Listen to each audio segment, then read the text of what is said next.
London, January 1661. The winter air bit into the skin, carrying with it the scent of damp earth and burning coal.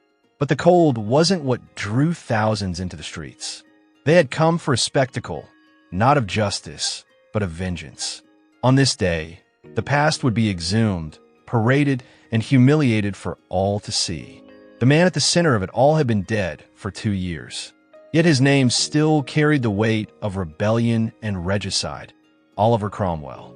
What was about to unfold was more than a grim public display. It was a message carved into history by a king who had spent half his life in exile, a man who had seen his father executed and his birthright stolen. Now the crown was back on his head, and the reckoning had begun. On that cold morning, by direct order of the newly restored monarch, Charles II, Cromwell's corpse was dragged from its grave in Westminster Abbey. At midday, the decaying body was hauled through the streets in a filthy cloth that served as a shroud, jeered at by the crowd until it reached Tyburn, the traditional site of executions. There, the corpse was hung on a gibbet for hours, the mob gorging themselves on the sight. When the display had served its purpose, the body was beheaded, the head impaled on a 6-meter spike and mounted atop Westminster Hall. In a final act of symbolic humiliation, Cromwell's testicles were cut off and shown to the public, the ultimate emasculation of a man who had dared to challenge the crown. His mutilated remains would hang in public view for over 20 years, a rotting warning to anyone tempted to defy royal authority. But how did Charles II, remembered in popular history as the Merry Monarch, lover of women, wine, and the arts, become the architect of such a ruthless display of revenge? To answer that, we must return to the very beginning of his story. Charles Stuart was born on May 29, 1630, the eldest son of King Charles I of England and Queen Henrietta Maria of France. Raised amid the luxury and ceremony of the Stuart court, he was groomed to inherit what he believed was his God-given right, the throne of England. But even in his childhood, the kingdom was on the brink of disaster. His father believed, with unshakable certainty, in the divine right of kings, the idea that monarchs were chosen by God and answered only to him. That belief brought him into direct conflict with Parliament, whose influence was growing rapidly. Political disputes, religious divisions, and social unrest boiled over into open conflict in 1642, when Charles was just 12 years old. The English Civil War split the nation into two camps: the Royalist Cavaliers, who supported the king, and the Parliamentarian Roundheads, who sought to limit his power. The war was brutal, dismantling centuries of tradition and shattering the stability of the monarchy. At just 15, Charles was given command of Royalist forces in Western England, a staggering responsibility for someone so young. But by 1646, the Royalists were defeated, and Charles was forced into exile. From abroad, he witnessed the moment that would shape his life forever. On January 30th, 1649, his father was executed in London after an unprecedented trial for treason against his own kingdom. Upon hearing the news, the young Charles tore his clothes and swore vengeance. At just 18, he proclaimed himself king, though his kingdom existed only in name. The next years were spent wandering the courts of Europe, dependent on the charity of relatives and foreign allies. He slept in borrowed palaces, survived on scarce funds, and endured the humiliation of life as a monarch without a throne. Meanwhile, in England, Oliver Cromwell rose to power as Lord Protector, ruling with the discipline of a military dictator under the guise of a republic. A strict Puritan, Cromwell closed theaters, banned festivities, and enforced a grim moral code. Charles made one bold attempt to reclaim his throne in 1651, leading a Scottish army into England. The campaign ended in disaster at the Battle of Worcester, forcing him into one of the most daring escapes in British history. With a bounty on his head equivalent to millions today, he spent 6 weeks hiding from Cromwell soldiers. In one legendary moment, he concealed himself in the branches of an oak tree while enemy troops searched directly beneath him. The royal oak would become an enduring symbol of his resilience. Eventually, Charles escaped to France, disguised as a humble servant. It was a humiliation, but the years in exile hardened him into a different kind of leader. Where his father had been rigid, Charles learned the value of adaptability. He mastered charm, read people with uncanny accuracy, and learned to bend without breaking. But beneath that polished exterior, the fire of vengeance burned hotter than ever. His personal life in exile was the stuff of scandal. Lovers, lavish parties, and extravagance that shocked even the permissive French aristocracy. But behind the libertine facade was a calculating mind that never lost sight of his ultimate goal, the restoration of the Stuart monarchy. That chance came in 1658 when Oliver Cromwell died. His son, Richard Cromwell, lacked his father's skill and authority, and within 2 years, the fragile Commonwealth was falling apart. Factions fought for power, the army mutinied, and the country teetered on the brink of chaos. Seizing the moment, General George Monk, commander of English forces in Scotland, marched into London. He forced the calling of a new parliament, one that recognized the inevitability of restoring the monarchy to avoid further bloodshed. In secret, they began negotiations with the exiled Charles. The tide was finally turning, and a man who had waited half his life in exile was about to return, not just as king, but as the avenger of a dynasty. In April of 1660, Charles issued what became known as the Declaration of Breda, a masterstroke of political maneuvering. It promised amnesty to his former enemies, religious tolerance, back pay for the army, and a pledge that land disputes would be resolved by Parliament. Every faction saw something in it for themselves. Yet Charles had managed to offer all of this without sacrificing any of his future power. Then came May 29th, 1660, his 30th birthday. On that day, Charles returned to London in triumph. The city erupted in celebration.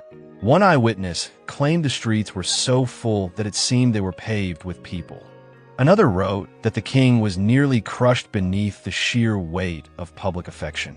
After years of civil war, failed Republican experiments, and the harsh austerity of Puritan rule, the people welcomed back the merry monarch as a promise of stability and joy. But behind that charming smile, behind those words of reconciliation, Charles harbored a much darker intention. The leniency of the Declaration of Breda had been calculated. It was a means to secure a smooth return of power. Once the throne was firmly his, the true scale of his vengeance became apparent. His first targets were obvious: the regicides, those men who had signed his father's death warrant. Despite the vague promises of amnesty, Charles made it very clear that no mercy would be shown to those directly responsible for what he saw as the murder of a martyr king. Out of the 59 who had signed the warrant, many were already dead or had fled abroad. But of those who remained, 30 were condemned to die.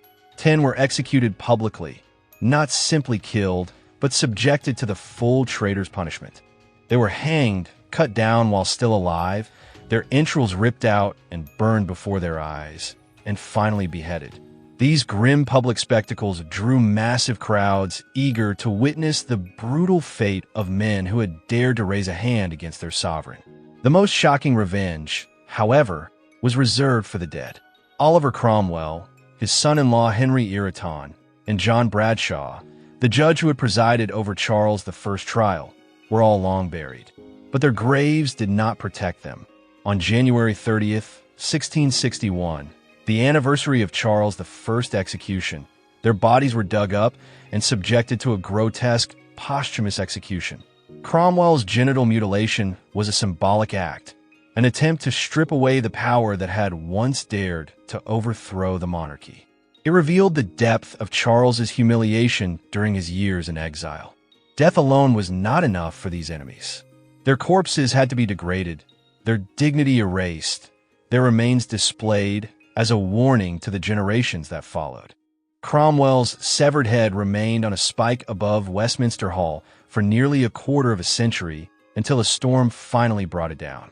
From there, it vanished into the hands of private collectors, shrouded in morbid fascination, until it was quietly buried in the 20th century at Cambridge's Sidney Sussex College in a secret ceremony. As his vengeance played out, Charles moved swiftly to consolidate his power. The Cavalier Parliament elected in 1661 was packed with staunch royalists eager to restore the authority of the crown. The Clarendon Code soon followed, re-establishing the dominance of the Anglican Church and cracking down hard on dissenters, particularly the Puritans who had once stood behind Cromwell. But Charles's restoration was more than just political. It was personal. Publicly, he cultivated the image of a ruler who embraced pleasure. The theaters long closed under Puritan rule reopened. Festivals returned. His court became infamous for its extravagance and decadence. Yet behind this facade was a man who worked tirelessly and thought strategically, never forgetting the lessons he had learned during exile. Where his father, Charles I, had been formal and distant, Charles II strolled casually through St. James's Park, often with nothing more than his beloved spaniels for company, dogs that still bear his name today. Where his father had been reserved, he flaunted his affairs, openly keeping mistresses and acknowledging 14 illegitimate children with women from all walks of life, from actresses and courtesans to an orange seller who became a royal favorite. To some, it looked like frivolity. In truth, it was calculated. Charles knew that survival meant walking a fine line, balancing rival factions while gradually strengthening the monarchy. He often told his advisors, "I do not intend to go on my travels again," a sharp reminder that he would never allow himself to be driven into exile a second time. The challenges ahead were enormous, but Charles II had returned determined not just to restore the monarchy, but to reshape it in his own image. The Great Plague of 1665 claimed nearly a quarter of London's population. Just a year later, the Great Fire of 1666 swept through the city, reducing much of the capital to ash. In the face of both disasters, Charles II chose to remain in London during the plague and personally oversaw firefighting efforts during the blaze. These actions bolstered his popularity, casting him as a king who, unlike his father, truly cared for his people. But nothing would test his grip on the throne more than the growing wave of anti-Catholic paranoia. His brother James, Duke of York, had converted to Catholicism. Charles himself, who would secretly convert on his deathbed, was long suspected of harboring Catholic sympathies. In 1678, the infamous Popish plot, a fabricated Catholic conspiracy to assassinate the king, plunged the nation into hysteria. Public fear demanded blood, and Charles responded with political calculation, allowing the execution of innocent Catholics to appease the mob while quietly shielding others, including his brother. In 1681, Parliament sought to exclude the Catholic Duke of York from the line of succession. Charles countered with shrewd political maneuvering, dissolving 3 successive parliaments and invoking royal prerogative to bypass his opponents. He crushed the Exclusion Bill and emerged stronger than ever, ruling without parliament for the rest of his reign. His coffers were filled by secret subsidies from France's king, Louis XIV. The price was a pro-French foreign policy and quiet tolerance of Catholics, concessions Charles was willing to make to preserve his independence at home. His reign was a study in contradictions. Publicly, he staged grand celebrations and displayed acts of mercy. Privately, he could be calculating and vengeful. He ordered brutal executions, yet impressed contemporaries like John Evelyn, who described him as possessing a gentle and familiar nature unlike any prince before him. The restoration was not just about returning the monarchy. It was also about restoring Charles's own dignity after years of humiliation. He had witnessed his father's execution, lived on foreign charity, hidden from pursuers, and disguised himself as a servant. Those scars ran deep, and his vengeance against Cromwell and the regicides showed just how deep it went. Beyond executions, Cromwell's legacy was dismantled piece by piece. Republican institutions were abolished, royal ceremony restored. Even architecture like Whitehall Palace and Windsor Castle rebuilt to proclaim the majesty of kingship and erase the memory of Puritan austerity. Charles became a political symbol in his own right. Where Cromwell had worn plain armor, Charles projected royal grandeur. Standing over 6 foot tall with dark features that earned him the nickname Black Boy, and adorned with elaborate wigs, he cut an imposing figure. Portraits by Sir Peter Lely depicted him in classical armor or rich robes embodying the divine authority for which his father had died. Even in his final years, despite declining health, Charles rose at 5 a.m. to deal with state affairs before court life began.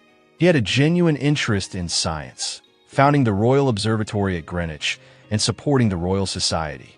As the Earl of Halifax once said, his easy, pleasant nature might have led him into errors, but also softened their consequences.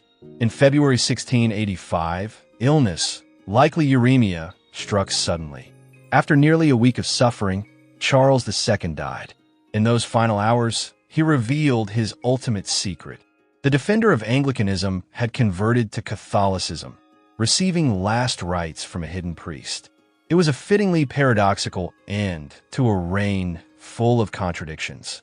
This was a king who could order executions and yet commute death sentences, who persecuted Puritans yet quietly championed religious tolerance, whose libertine courts scandalized moralists yet who worked tirelessly to rebuild his nation. His last words to his brother included a plea, "Let not poor Nellie starve," referring to his beloved mistress, Nell Gwyn. Even in death, his thoughts turned to those close to him.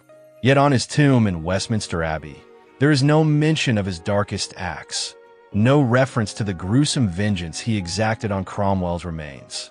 The official memory celebrates the merry monarch who brought stability after decades of chaos, rebuilt London, and nurtured the arts and sciences. But beneath that image lies a more complex truth. Charles was shaped by trauma and humiliation, and his revenge, executing regicides and desecrating corpses, was a symbolic act meant to purge the monarchy's shame. By publicly mutilating Cromwell's body, he sent a clear message. Royal power was back, and it was untouchable. In the end, Charles II achieved what his father could not. He not only survived, but reshaped the monarchy into something that could endure in an age of parliamentary power. His vengeance was not just personal. It was institutional, the last blow in a long civil conflict and the final rejection of the Republican dream. What emerged was neither the absolute autocracy of Charles I nor Cromwell's republic, but the foundations of a constitutional monarchy that, in altered form, still exists today. The man who ordered his enemy's corpse mutilated was also the man who charmed his court, who built observatories, who laughed and loved, a ruler of contradictions whose legacy remains as complex as the age he helped to define.